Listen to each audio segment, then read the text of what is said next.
বেহাল বিদ্যুৎ পরিষেবার প্রতিবাদে মালদার মানিকচকের বিভিন্ন এলাকায় পথ অবরোধ। বুধবার সকাল থেকে পথ অবরোধ চলছে মানিকচকের নূরপুর, মণ্ডলপাড়া, সবজিপাড়া ও হাসপাতাল মোড়ে। এছাড়াও ঘন ঘন বিদ্যুৎ লোডশেডিং, লো ভোল্টেজ সমস্যার প্রতিবাদে পথ অবরোধ বিক্ষোভের খবর মিলছে মানিকচকের এনায়েতপুর ও মোহনা এলাকাতেও।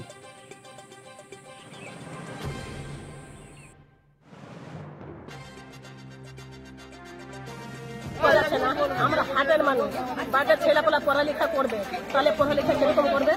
এখন তো কেরাসিন তেলে দিচ্ছে না, কেরাসিন তেলে 40 টাকা লিটার বলছে। আমরা তেল জ্বালা বলে লাইনে বিল দেবো, 3 মাস হলে লাইনে বিল দিয়ে চলে যায়। আবার বিল দিব না, একেবারে লাইন তার কেটে দেবো। আপনার লাইন দিচ্ছে না, আমরা কিভাবে থাকবো? আমরা হাটের মানুষ, বাজার ছেলেপেলা পড়ালেখা করবে, কিভাবে পড়ালেখা করবো স্যার বলেন তো আপনারা? ওই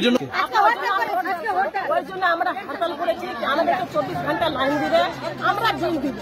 লাইন না দিলে আমরা কি করবো? পাবলিক যদি মরে যায় স্যার, আপনার বিল কিভাবে পাওয়া যাবে?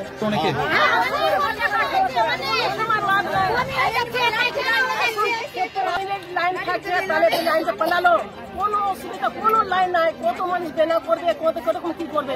যার বাতারি ভাইটা ও নিয়ে নিচ্ছে, ও বাতাস কিনছে ভাইটা চার্জ করে, আমরা কিভাবে থাকবো? এই পথ এই যখন বিল লাইন দিলে, লাইন 3 মাস দেওয়া না, 3 মাসে লাইনে বিল দেওয়া যাচ্ছে। আমি যদি লাইন না পাই 15 ঘন্টা, আমি কিভাবে থাকবো?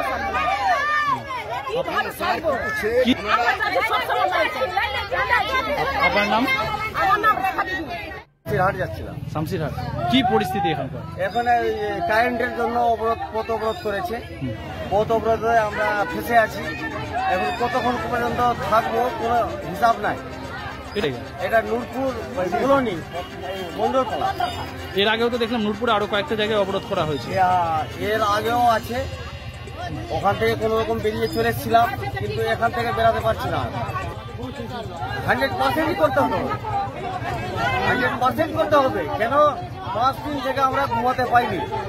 কারেন্টের এত সমস্যা আছে, যার বলার কিছু নাই। কারেন্টের খুবই সমস্যা আছে। 10 মিনিট দিল আবার বন্ধ করে দিল, 1 ঘন্টা।